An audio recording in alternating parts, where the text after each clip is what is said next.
Hi friends, welcome to my channel. ഇന്ന് നമ്മളിവിടെ കാണിക്കുന്നതെന്ന് വെച്ചാൽ നല്ല ടേസ്റ്റി ആയിട്ട് എളുപ്പത്തിൽ നമുക്ക് ചിക്കൻ ഫ്രൈ എങ്ങനെ ഉണ്ടാക്കാമെന്നൊന്ന് നോക്കാം കേട്ടോ. ഒരുപാട് ടൈപ്പ് ചിക്കൻ ഫ്രൈസ് ഒക്കെ നമ്മൾ ചെയ്യാറുണ്ട്. എങ്കിലും നിങ്ങൾ ചെയ്ത് നോക്കിയിട്ടില്ലെങ്കിൽ ഇതേപോലെ ഒന്ന് ട്രൈ ചെയ്ത് നോക്കണേ. നല്ല ടേസ്റ്റിയാണ് കേട്ടോ. അപ്പം നമുക്ക് ഈ വീഡിയോയിലേക്കൊന്ന് പോകുന്നതിന് മുന്നേ എൻ്റെ ചാനൽ സബ്സ്ക്രൈബ് ചെയ്യാത്തവരൊന്ന് സബ്സ്ക്രൈബ് ചെയ്ത് ഫോളോ ചെയ്ത് സപ്പോർട്ട് ചെയ്തേക്കണേ, ഷെയർ ചെയ്യണേ. അപ്പോൾ നമുക്ക് ഇന്നെങ്ങനെയാണ് ചെയ്യുന്നതെന്ന് നോക്കാം. ഇതിനാവശ്യമായിട്ട് നമ്മൾ എടുത്തേക്കുന്ന ഒരു 1.5 കിലോ അടുപ്പിച്ച ചിക്കനാണ്. ഒരു 150 അത്രയൊക്കെ ഉണ്ട് കേട്ടോ. അപ്പോൾ ഞാനിത് 2 കിലോയുടെ ചിക്കൻ മേടിച്ചിട്ട് ക്ലീൻ ചെയ്തൊക്കെ വൃത്തിയാക്കി വന്നതിൻ്റെ ശേഷം ചെയ്തപ്പോഴാണ് ഒരു 1,350 ആ റേഞ്ചിൽ ഇതിന് വെയിറ്റ് ഉണ്ടായിരുന്നത്. അപ്പം ഈ ചിക്കൻ ഒന്ന് കഴുകി മാറ്റിയതിന് ശേഷം മിക്സിയുടെ ജാറിലേക്ക് ഒരു വലിയ 2 കഷ്ണം ഇഞ്ചി, അതുപോലെ ഒരു വലിയ വെളുത്തുള്ളിയാണ് എടുത്തേക്കുന്നത്. അതിനകത്തൊരു 10, 15, 20 അല്ലി ഉണ്ടായിരുന്നു. വലിയ വെളുത്തുള്ളിയാണ് കേട്ടോ. അപ്പോൾ ഈ വെളുത്തുള്ളി ഇഞ്ചിയും ഒട്ടും കുറയ്ക്കരുത്. ഇച്ചിരി കൂടെ കൂടിപ്പോയാലും പ്രശ്നമൊന്നുമില്ല. പിന്നെ ഒരു പച്ചമുളക്, എരി കുറവായിരുന്നു പച്ചമുളകിന്. അതിനുശേഷം ഞാൻ യൂസ് ചെയ്യുന്നത് കാശ്മീരി ചില്ലിയാണ് കേട്ടോ. ഒരു 6 ടീസ്പൂണോളം ഞാൻ കാശ്മീരി ചില്ലി ഇട്ടിട്ടുണ്ട്. എരി കുറവായതുകൊണ്ടാണ് അങ്ങനെ ഇട്ടേക്കുന്നത്. അപ്പം നിങ്ങളുടെ മുളക് പൊടിക്ക് എരി ഉണ്ടെങ്കിൽ അത് ഇച്ചിരി കൂടെ കുറച്ചിടാം കേട്ടോ. പിന്നെ മല്ലിപ്പൊടി ഞാനൊരു 5 ടീസ്പൂൺ, ആ ഒരു ടീസ്പൂൺ തന്നെ 5 ടീസ്പൂണാണ് ഇട്ടേക്കുന്നത്. ചിലർ മല്ലിപ്പൊടി ഇടത്തില്ല. പക്ഷേ ഈ ഒരു റെസിപ്പിയിൽ നമ്മൾ മല്ലിപ്പൊടി സ്കിപ്പ് ചെയ്യരുത് കേട്ടോ. 5ഓ 6ഓ ഇടാം, പ്രശ്നമില്ല.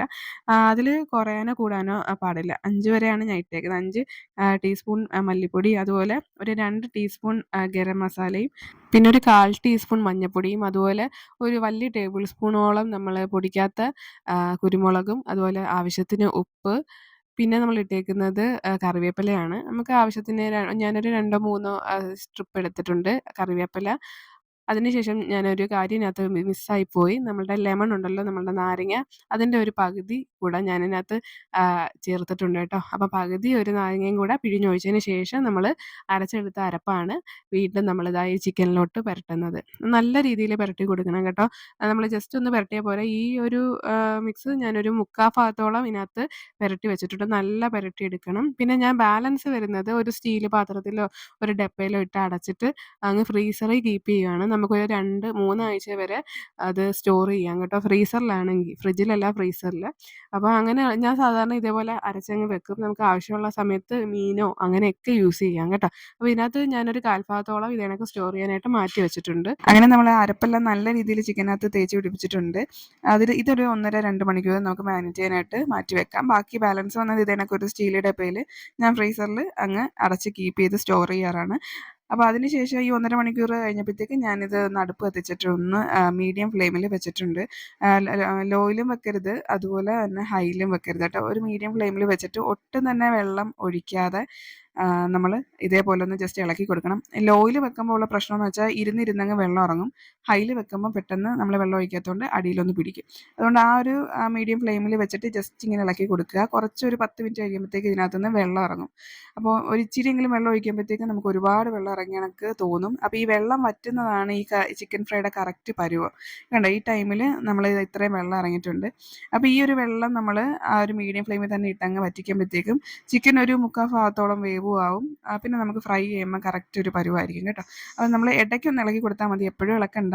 ഇപ്പം ഞാൻ ഇത് ഇടയ്ക്കൊന്ന് വീഡിയോ എടുക്കുന്നതാണ് കേട്ടോ ഈ ഇളക്കുന്നത്. എപ്പോഴെപ്പോഴും ഇളക്കണ്ട. നടുക്കൊന്ന് അടിക്ക് തട്ടുന്നുണ്ടോ പിടിക്കുന്നുണ്ടോ എന്ന് മാത്രം ഒന്ന് നോക്കിയാൽ മതി.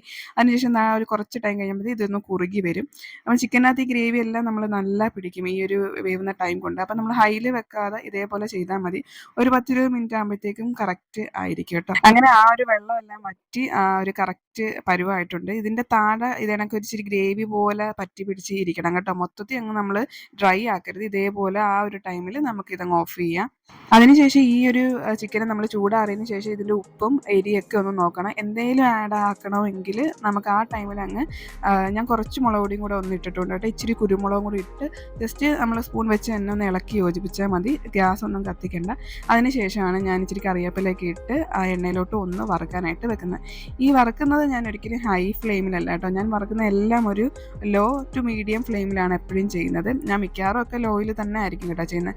ആ ഒരു ചെറിയ തീയിൽ അതൊന്ന് വെന്ത് വരുമ്പോഴാണ് കറക്റ്റ് അതിൻ്റെ ഒരു വേവും അതാണ്, അതിൻ്റെ ഒരു ടേസ്റ്റും അതാണ്. പെട്ടെന്ന് നമ്മൾ തീയിലിട്ട് ഇതിനൊക്കെ വറുത്തെടുത്താൽ നമ്മുടെ ആ ചിക്കൻ ഫ്രൈയുടെ കറക്റ്റ് ഒരു ടേസ്റ്റ് വരത്തില്ല കേട്ടോ. ഞാനൊരു ലോ ടു മീഡിയമാണ് എപ്പോഴും ഇടുന്നത്. ലോയിലിട്ടാൽ അത്രയും നല്ല, നമ്മൾ ടൈം എടുത്ത് കുക്ക് ചെയ്ത് വരുന്നതാണ് എപ്പോഴും ടേസ്റ്റ് കേട്ടോ. അപ്പം ഞാനിത് ലോയിലിട്ട് ജസ്റ്റ് ഇങ്ങനെ മുരിച്ച് ഇങ്ങനെ എടുക്കും കേട്ടോ. ഒരുപാട് അങ്ങ് മുരിയണ്ട, നമ്മൾ ഓൾറെഡി ഇത് വെന്ത മന്ദയാണല്ലോ.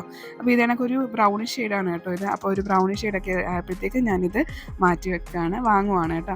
അപ്പോൾ ഇത് കണക്ക് ഓരോ ട്രിപ്പ് നമ്മൾ പൊരിച്ച് മാറ്റുവാണ്. ഇത് പൊരിച്ചങ്ങോട്ട് വരുമ്പോഴത്തേക്ക് ഭയങ്കര മണമാണ്. ഇതിൻ്റെ മണം കൊണ്ട് തുടങ്ങുമ്പോഴേ എൻ്റെ ബാക്കിൽ ആൾ നിൽപ്പുണ്ട്, എൻ്റെ മോൻ നിൽപ്പുണ്ട്.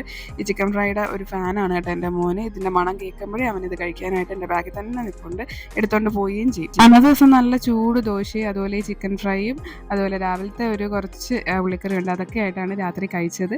പിന്നെ ഈ ചിക്കൻ ഫ്രൈ ഞാൻ ആ രാത്രിത്തേക്കുള്ളത് മാത്രമേ വറുത്തിട്ടുള്ളൂ. ബാക്കി അതേ കണക്ക് ഫ്രിഡ്ജിലങ്ങ് സ്റ്റോർ ചെയ്യുകയാണ് ചെയ്യുന്നത്. രാവിലെ എടുത്ത് പിന്നെ മോന് വേണ്ടിയിട്ട് ലഞ്ചിനും ഒക്കെ വറുത്ത് കൊടുക്കാറുണ്ട് കേട്ടോ. അപ്പം മോനൊക്കെ പോയി ലഞ്ചൊക്കെ ആയിട്ട് അവൻ പോയതിന് ശേഷം ഞാൻ രാവിലെ ഒരു വീഡിയോ എടുത്തതാണ്. അപ്പോൾ ഈ ഒരു റെസിപ്പി ട്രൈ ചെയ്ത് നോക്കാത്തവർ മസ്റ്റായിട്ട് ഈ ഒരു റെസിപ്പി ട്രൈ ചെയ്യണം കേട്ടോ. അതുപോലെ ഫീഡ്ബാക്കും കമൻസും ഒക്കെ ഒന്ന് അറിയിക്കണം. ഇഷ്ടപ്പെട്ടെങ്കിൽ എല്ലാവർക്കും ഒന്ന് ഷെയർ ചെയ്ത് കൊടുക്കണം.